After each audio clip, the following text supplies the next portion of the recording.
할렐루야. 벌써 한 3, 40년 전 된 것 같아요. 제가 청년 때, 중고등학교 때 성탄절만 되면 교회마다 하는 성극, 연극이 있었는데 그 제목이 빈방 있습니까? 하는 제목이에요. 아기 예수가 태어날 때 베들레헴에 여관 빈방이 없어서 헤매다가 결국 아기 예수가 어디에 태어났지요? 마구간에서, 말구유에서 태어났잖아요. 그래서 그걸 모티브로 해서 만든 연극인데 그 연극을 보면 여관의 주인이 나옵니다. 고등학생들이 성극을 준비하는 그런 내용인데, 그런데 이 여관 주인 역을 맡은 덕구는 장애가 있어요. 그래서 말을 더듬는데 이 아이에게 딱 3가지 대사만 하면 됐습니다. 여긴 빈방이 없어요. 이거를 3번만 하면은 연극은 잘 맞춰지는 거예요. 그런데 덕구가 말을 더듬으면서 2번까지는 여긴 방이 없어요. 이걸 잘했는데 3번째, 정말 지금 우리 아이가 추운데 아기가 낳을 방이 없다고, 방이 없습니까? 그랬을 때 이 덕구가 뭐라 그러냐면 잠시만요. 우리 집에 방이 있어요. 예수님 다른 데 가지 마세요. 우리 집에 오세요. 그러면서 덕구가 원래는 어떻게 해야 돼요? 없다 그래야 되잖아요. 그래서 예수님이 마구간에 태어나야 되는데 이 덕구가 연극과 현실을 혼동해가지고 결국 우리 집에 오시라고, 그래서 울면서 결국 연극은 중단이 되지요. 그런데 마지막 그 가사, 예수님 다른 데 가지 마세요. 우리 집에 오세요. 우리 집에 오세요. 그를 통해서 이 성탄절에 정말 진정한 주인이 누구신가? 우리의 마음에도 예수님 모실 빈방이 준비되어 있는가? 그러한 생각을 하게 하지요. 그래서 아일랜드에서는 이것과 관련돼서 독특한 성탄의 어떤 전통이, 습관이 있다 그래요. 그게 뭐냐 하면 아일랜드 사람들은 크리스마스 이브가 되면 집안마다 창문 앞에 촛불을 준비한다는 거예요. 집뿐만이 아니라 빌딩에 있으면 빌딩에, 호텔에 있으면 호텔에, 어디에 있든지 창문 앞에 촛불을 준비한다는 거예요. 그리고 창문을 살짝 열어놓는다는 거죠. 왜 그럴까요? 2000년 전 예수님이 이 땅에 오셨을 때는 빈방이 없어서 헤맸는데 이제는 주님 헤매지 마시고 우리 집에 오세요. 그러한 뜻으로 촛불을 밝히고 문을 열어놓는다는 거죠. 여러분, 성탄절 이 아침에 여러분 각자 스스로 한번 물어보시길 바랍니다. 여러분 마음에도 예수님 모실 빈방이 준비되어 있습니까? 여러분 마음에는 과연 무엇이 채워져 있는지 오늘 주신 말씀을 통해서 한 아기가 우리에게 낳고 라는 제목으로 은혜를 나누겠습니다. 첫 번째, 예수님의 사랑으로 찾아가는 성탄절입니다. 1절 말씀을 함께 읽겠습니다. 1절 시작. 전에 고통받던 자들에게는 흑암이 없으리로다. 옛적에는 여호와께서 스불론 땅과 납달리 땅이 멸시를 당하게 하셨더니 후에는 해변길과 요단 저쪽 이방의 갈릴리를 영화롭게 하셨느니라. 아멘. 여기 보니까 여호와께서 스불론 땅과 납달리 땅이 멸시를 당하게 하셨더니 후에는 해변길과 요단 저쪽 이방의 갈릴리를 영화롭게 하셨느니라. 세 지명이 나와요. 납달리와 스불론, 갈릴리 지역. 이 지역이 어떤 지역인가? 지도를 보니까 이사야 선지자 당시에 북이스라엘 왕국의 아주 최북단, 북쪽 국경 지역이었어요. 지금이야 국경에도 국방을 잘 지키게 되지만 옛날에는 그렇지 않아서 중심에서, 수도에서 멀리 떨어져 있었기 때문에 이곳은 정치적으로도 소외된 지역이었고 국가의 혜택을, 국가의 보호를 전혀 받지 못하는 지역이었습니다. 그러니까 그곳에 살던 주민들은 그야말로 시도 때도 없이 국경을 침략하는 침략자들 때문에 양식을 빼앗기고 재산을 빼앗기고 그렇게 고통과 슬픔의 나날을 보내고 있었지요. 그런데 여러분 보세요. 예수님께서 태어나셔서 자란 곳이 어디냐? 바로 갈릴리 나사렛이라고 했습니다. 오늘 말씀을 보면 이방의 갈릴리라고 했는데 이 갈릴리 지역은 워낙 이방인들이 침략을 많이 해서 이방인들이 섞여 살고 있는 지역이에요. 그렇기 때문에 유대인들이 가장 멸시하고 천대하는 사람들, 바로 갈릴리 출신, 스불론과 납달리 출신 사람들이었죠. 그런데 예수님께서 광야에서 마귀의 시험을 다 이기시고 가장 먼저 찾아간 곳이 어디냐? 스불론과 납달리와 갈릴리 지역, 그 땅에 있는 가난한 사람, 병든 사람, 귀신 들린 사람들을 찾아가셨다는 거예요. 그리고 예수님이 부르신 12명의 제자들 다 어디 출신이냐? 갈릴리 오부 출신들이에요. 여러분, 이게 저희들에게 무엇을 말씀해 줄까요? 예수님은 바로 이렇게 소외된 사람들, 가난한 사람들, 아무도 주목하지 않는 비천한 사람들을 찾아가신 예수님이신 줄 믿습니다.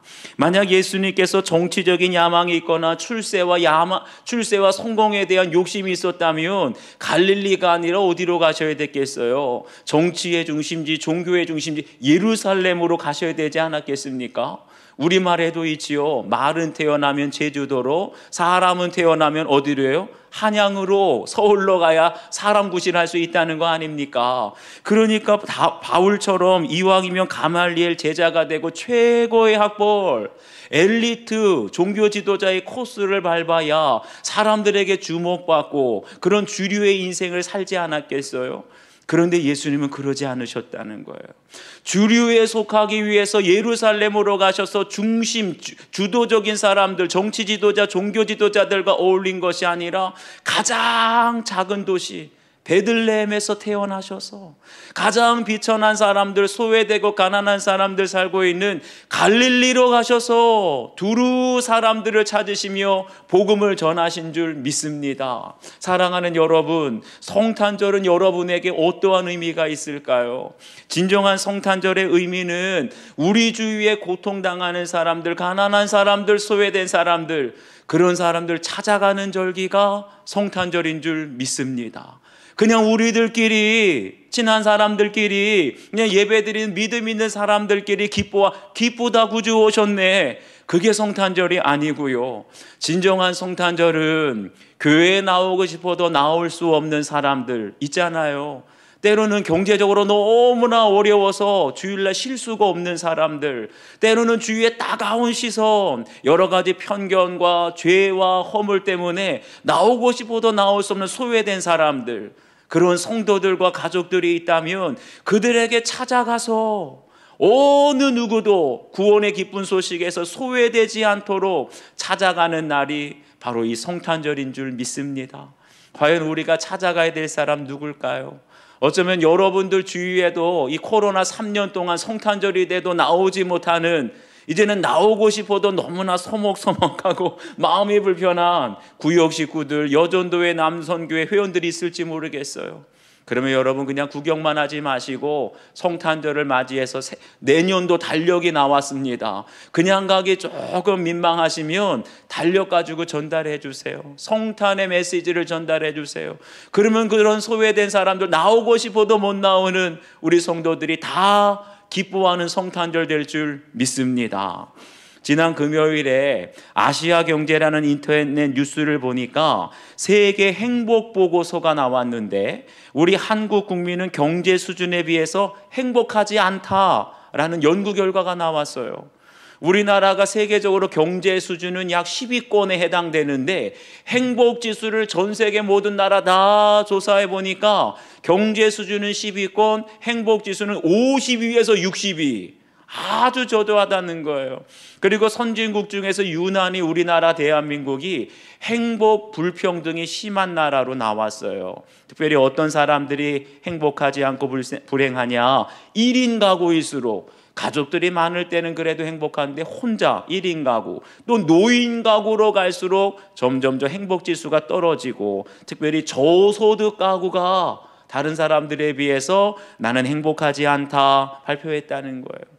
그 기사를 읽으면서 2000년 전 예수님께서는 스불론, 납달리, 갈릴리 지역을 다니면서 그 땅에 고통당하는 사람들, 소외된 사람들에게 천국 복음을 전하면서 위로하시고 기쁜 소식을 전했는데, 오늘날 우리 교회가 예수님의 손발이 되어서 예수님 대신해서 찾아가게 될 스불론, 납달리, 갈릴리가 어디일까 생각해 보니까 딱 답이 나왔어요. 1인 가구, 노인 가구, 그리고 저소득 가구가 오늘날의 납달리, 스불론, 그리고 갈릴리가 아닐까 생각해 보게 됩니다. 올해 성탄절을 기도로 준비하는 중에 주님께서 3가지 키워드를 부족한 종의 마음속에 주셨어요. 첫 번째가 기쁨, 성탄의 기쁨을 누리라는 거예요. 두 번째가 나눔, 그 기쁨을 너희들뿐만 아니라 끼리끼리만 아니라 나누라는 거지요. 그 다음에 3번째 키워드가 이웃이에요. 우리가 성탄의 기쁨과 은혜를 나눠야 되는데 어떤 이웃과 나눠야 될까? 이것이 고민이 되고 기도가 되었는데 이 기사를 보면서 분명한 답을 주셨어요. 누구요? 1인 가구, 노인 가구, 저소득 가구. 그들에게 우리가 성탄의 기쁨과 은혜를 함께 나눠야 할 줄 믿습니다. 그런데 여러분, 말로만은 기쁨이 되지가 않아요. 우리가 약 지난 한 달 동안 성탄절 이 사랑 나누기 저금통 행사를 했는데 정말 다들 어렵다고 힘들다고 했지만 많은 성도님들이 모금해 주셨어요. 거기다 우리 교회가 준비한 이웃을 위한 구제비, 그래서 약 한 100만 원 가량 되지 않을까, 1000만 원이 넘는데 이것을 가지고 여러분들이 다 주님 사랑하는 마음으로 이렇게 모금을 해주셨는데 이것 가지고 1인 가구, 노인 가구, 저소득 가구에 소외된 사람들에게 우리가 나아가서 전달해지면 더 이상 흑암 중에 고통당하는 사람들이 고통이 사라지게 될 줄 믿습니다. 어렵고 외로운 사람들에게 주님 사랑 가지고 나아가게 될 때 이 성탄절에 이방의 갈릴리를 영화롭게 하셨느니라 하나님의 영광이 그들 가운데도 나타나게 될 줄 믿습니다. 한번 여러분도 적용해 보세요. 성탄절에 내가 예수님 사랑 가지고 찾아가야 할 나의 납달리, 스불론, 갈릴리는 어디입니까? 그 사람들이 누구인지 구역 식구일 수도 있고 이웃일 수도 있고 한번 여러분 적용해 보시기를 바랍니다. 두 번째, 예수님의 큰 빛을 보는 성탄절입니다. 2절 말씀 함께 읽겠습니다. 시작. 흑암에 행하던 백성이 큰 빛을 보고 사망의 그늘진 땅에 거주하던 자에게 빛이 비치도다. 아멘. 여기 보니까 흑암에 행하던 백성, 사망의 그늘진 땅에 거주하는 자라고 했는데 어떤 사람들이에요?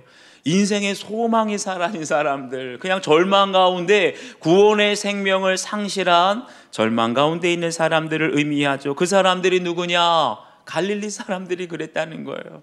그 당시 갈릴리 지역은 방금 전 말씀드린 것처럼 이방인들, 이방 문화가 섞여 있었고 거기에다가 아주 생활 수준, 경제적인 수준이 아주 낮았어요. 그렇기 때문에 사람들, 유대인들에게 내가 갈릴리 출신이다 그러면 사람들이 벌써 보는 시선이 곱지 않았어요. 제가 어렸을 때 시골에 살다가 멀지도 않은 경기도에 살았는데 시골에 살다가 서울에 전학을 오니까 서울 변두리였는데 뭐 잘 사는 지역도 아닌데 반 친구들이 저를 보면서 첫 번째 붙였던 별명 촌딱, 촌놈, 간추리 꼬꼬, 그 말 아니겠어요? 그러니까 시골에서 왔다고 그렇게 무시를 하는데 그 당시에 유대인들이 가장 무시하는 사람, 따가운 눈빛으로 봤던 사람이 누구냐? 이 갈릴리 출신. 너 갈릴리 출신이냐? 그러면 벌써 너는 율법도 모르고 너는 구원받지도 못한 아주 무시당하고 천대받는 사람들이 갈릴리 사람들이었다는 거지요. 구원의 소망마저 없이 흑암 가운데 살아가는 그 사람들에게 오늘 큰 빛이 비추었도다. 그 빛이 무엇입니까? 바로 우리를 구원하시는 빛 대신 예수 그리스도이신 줄 믿습니다. 그래서 요한복음 12장 46절을 보면 나는 빛으로 세상에 왔나니 물은 나를 믿는 자로 어둠에 거하지 않게 하려 하심이라. 그러니까 이 성탄절에 아기 예수가 탄생한 건 뭐예요? 어둠 가운데 있는 사람들이 더 이상 어둠 가운데 거하지 않고 빛 가운데로 나오라고 구원의 빛으로, 소망의 빛으로 우리 가운데 오신 줄 믿습니다. 그런데 아무리 빛이 와도 죄악 가운데 살아가는 사람들이 그 빛을 알아봐요? 못 알아봐요? 이 빛을 알아보지를 못하는 거예요. 요한복음 1장 5절을 보면 빛이 어둠에 비치되 어둠이 깨닫지 못하더니, 그 어둠이 바로 뭐예요? 우리 가운데 있는 죄 아닙니까? 죄악의 어둠, 죄악의 흑암 가운데 있는 죄인들은 아무리 우리를 구원하시기 위해서 사망의 그늘의 땅에 거하던 나를 건져주시기 위해서 오신 구세주를 알아보지를 못하니까 점점 더 멀리, 점점 더 거부하지 않습니까? 죄의 어둠에 너무나 오랫동안 갇혀 있었기 때문에 우리의 영적인 눈이 어두워지고 우리의 영적인 시력이 점점 퇴화된 것이죠. 주님을 못 볼 정도로.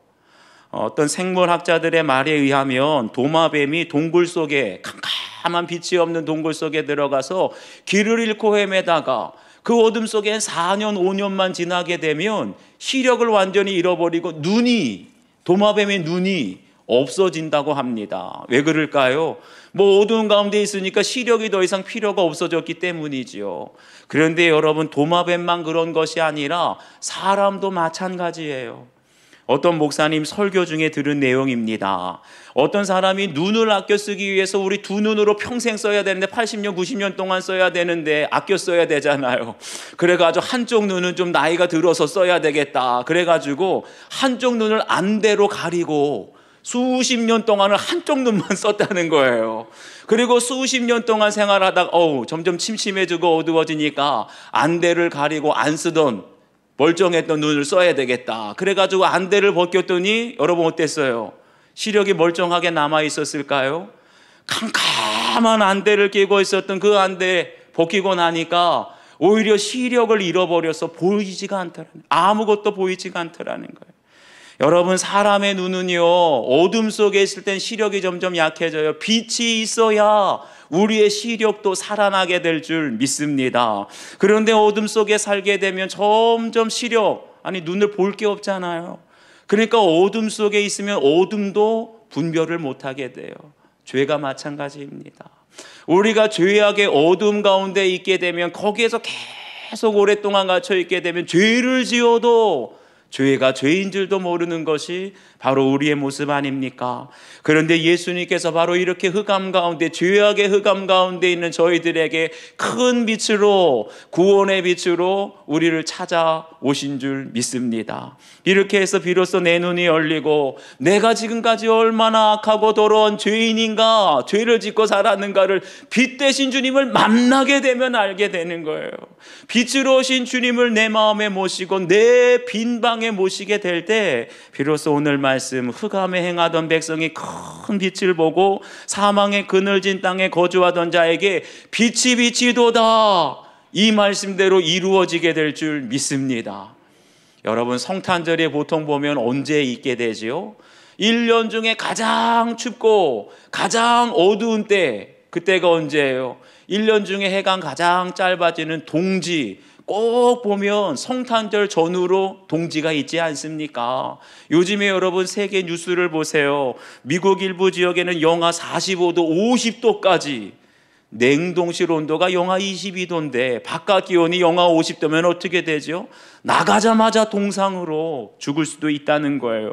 그런가 하면 일본에서는 적설량이 최고 2m가 넘는 그런 지역이 있고, 우리나라도 예외가 아니죠. 얼마 전 제주도 호남 일대에 지금까지 적설량이 80cm, 90cm가 넘은 지역이 있다고 하고, 호남 지역에는 17년 만에 최고의 그런 눈폭탄이 쏟아졌다고 뉴스를 들었어요.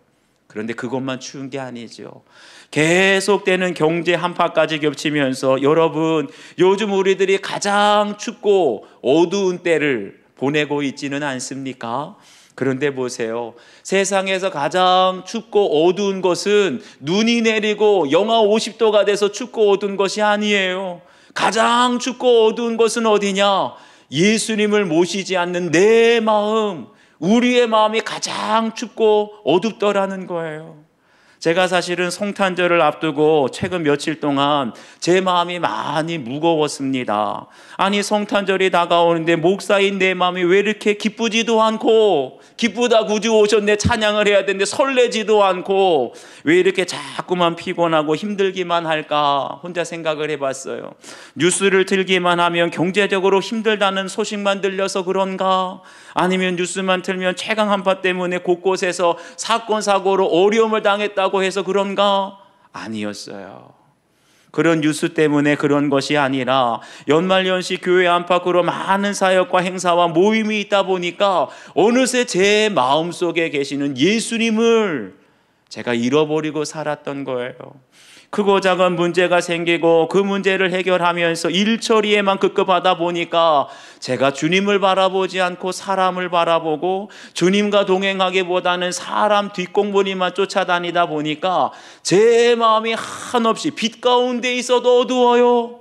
따뜻한 보일러를 틀어도 제 마음은 한없이 차갑고 춥다는 것을 알게 됐어요. 왜요? 주님이 함께 하시지 않으시니까요.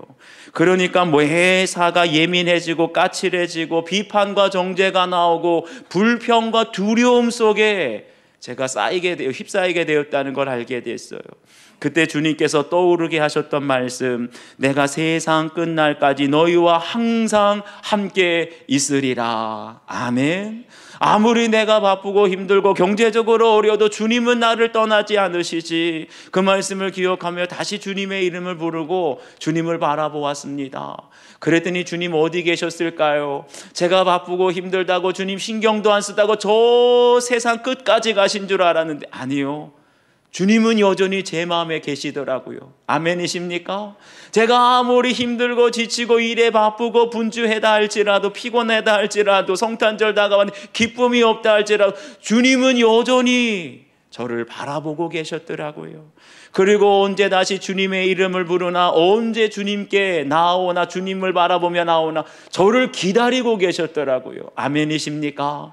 그러다가 어제 큐티 말씀을 묵상을 하는데 말씀 중에 주는 나의 주님이시오니 주 밖에는 나의 복이 없나이다. 주 밖에는 나의 복이 없나이다. 내가 사람들에게 아무리 사랑받고 아무리 칭찬받고 주님의 복 말고는 주님이 나와 함께 하신다는 복 말고는 나의 복이 없나이다.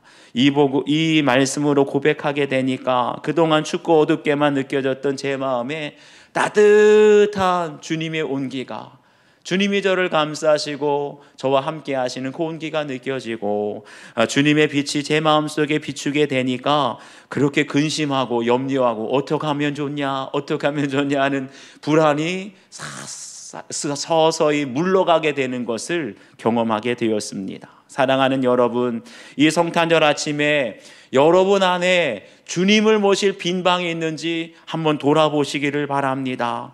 여러분 마음에 주님이 계십니까? 혹시나 돈 걱정, 대출받은 이자 갚을 걱정, 아파트값 떨어지는 걱정, 자녀들 교육 걱정, 생활비 걱정 때문에 어리석은 저처럼 주님을 잃어버리고 계시지는 않습니까?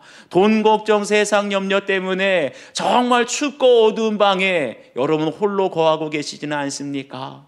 다시 한번 주님의 이름을 부르시길 바랍니다. 빛으로 오신 주님을 바라보시기를 바라요. 그럴 때 여러분에게 살 소망마저 잃어버린 흑암 가운데 있을지라도 아무리 근심 걱정 염려가 많아도 빛 대신 주님을 바라보게 될 때 그 절망이 소망으로 바뀌어질 줄 믿습니다. 한번 적용해 보세요. 나의 영적인 시력을 어둡게 하는 것은 무엇입니까? 주님 바라보지 못하도록 어둡게 하는 것이 무엇입니까? 돈 걱정인가요? 건강 걱정인가요? 자녀 걱정인가요?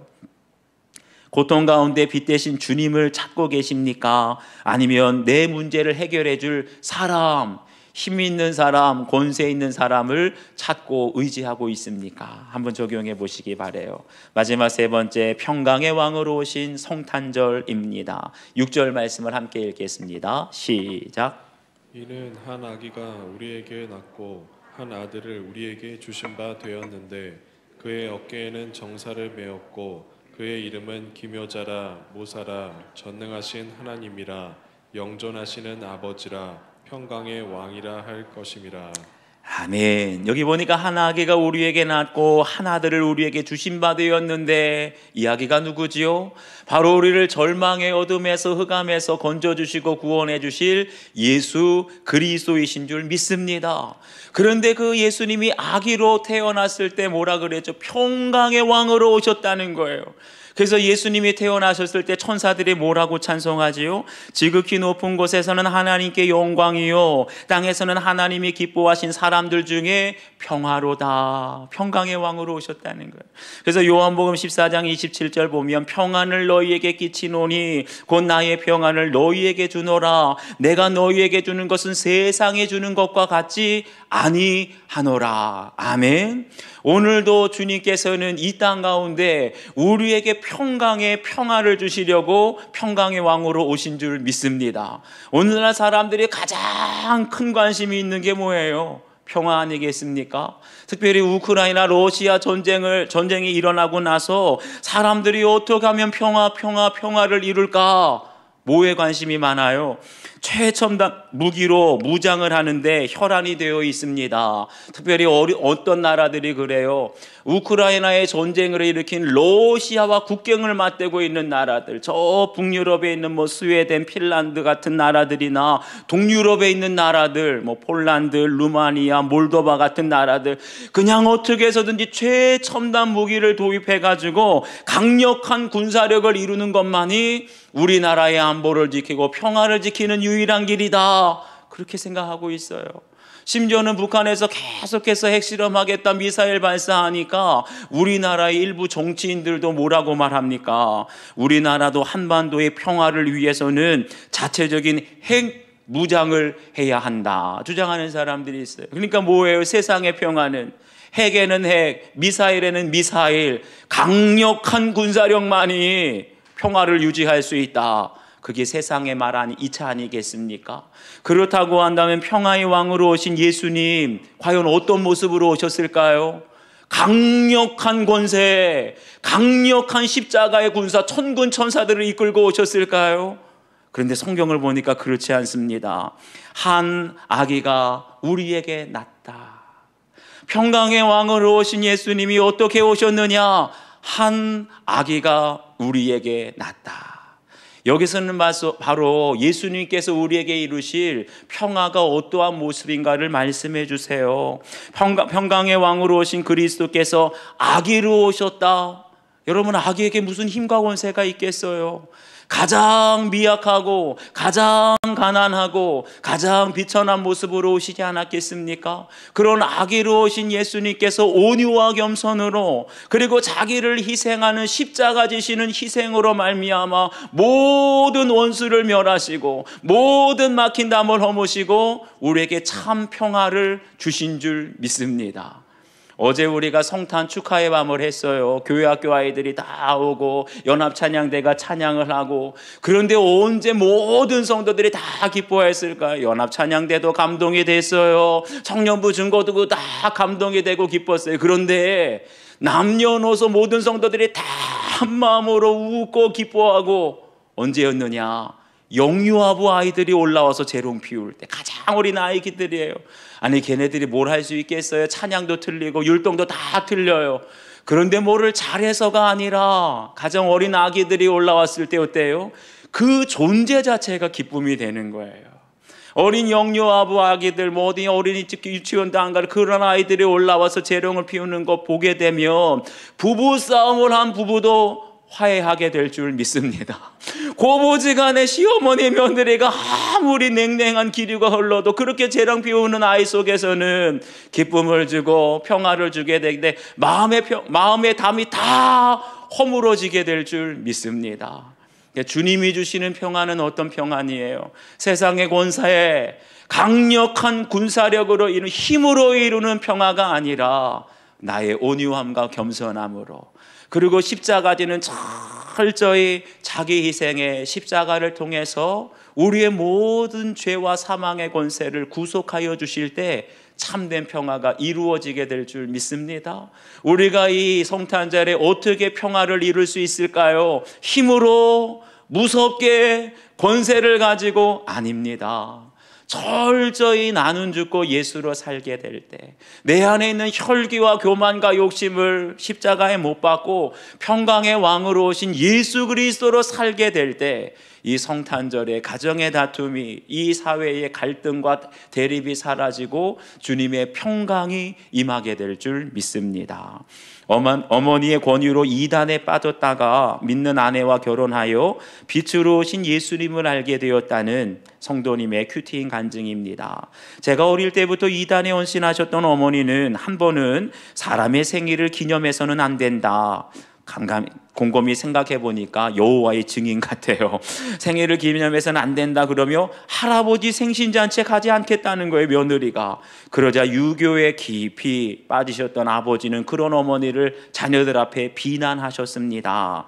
그때 저는 약자인 어머니가 왠지 아버지께 일방적으로 당하는 것만 같아서 어머니의 권유로 이단에서 성경 공부를 하기도 했습니다. 아들들은 그럴 수 있지요. 가장 혼란스러웠던 것은 사람들이 즐거워하는 크리스마스를 갖가지 증거를 열거하며 거짓이라고, 이단들은 보통 성탄절을 다 거짓이라고 그렇게 주장을 하지요.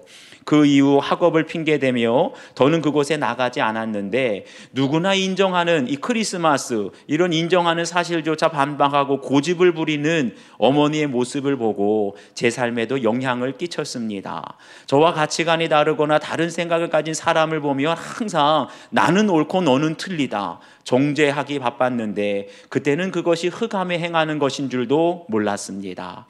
이후에 하나님은 믿는 아내와 결혼하게 하셔서 저희에게 구원의 빛을 비춰주셨습니다. 말씀의 공동체 안에서 구속사의 말씀과 소그룹 지체들의 권면으로 제 내면에 자리 잡은 세상 욕심과 이단의 가치관을 직면하게 되었습니다. 무엇보다 어깨에 정사를 맨 평강의 왕으로 오신 예수님이 누구이신지 잘 알게 되었습니다. 그럼에도 여전히 자녀들을 대할 때 제 속에 기복적인 이단 가치관이 올라와서 그래도 공부는 잘해야 된다, 인생은 성공해야 한다며 어린 자녀들을 다그칠 때가 있습니다. 이제는 기복의 가치관을 버리고 말씀에 순종하여 빛으로 오신 예수님을 따라 말씀 가운데 즐거워하기를 기도합니다. 보세요. 어렸을 때 잘못된 길로 잠깐 빠졌다가도 구속사의 말씀으로 나의 죄와 허물을 보게 되니까 비로소 빛으로 오신 예수님, 평강의 왕으로 오신 예수님을 알게 되었다는 것이죠. 여러분도 한번 적용해 보시길 바랍니다. 내가 생각하는 평강, 내가 생각하는 평화는 무엇입니까? 여전히 돈이 있어야 평화롭지, 여전히 내가 세상에서 성공하고 힘을 얻어야 평화를 이룰 수 있어 라고 생각하십니까? 아니면 십자가 지는 적용이라고 생각하십니까? 가정과 직장의 평화를 위해서 내가 십자가에 못 박아야 할 것은 무엇인지, 오늘 성탄절 아침에 여러분 가정의 평화, 여러분이 다니는 직장과 이웃과의 평화를 위해서 내가 죽어야 할 것, 혈기와 교만과 욕심과 정욕 중에 무엇을 아직 못 박지 못했는지 한번 적용해 보십시오. 기도하겠습니다.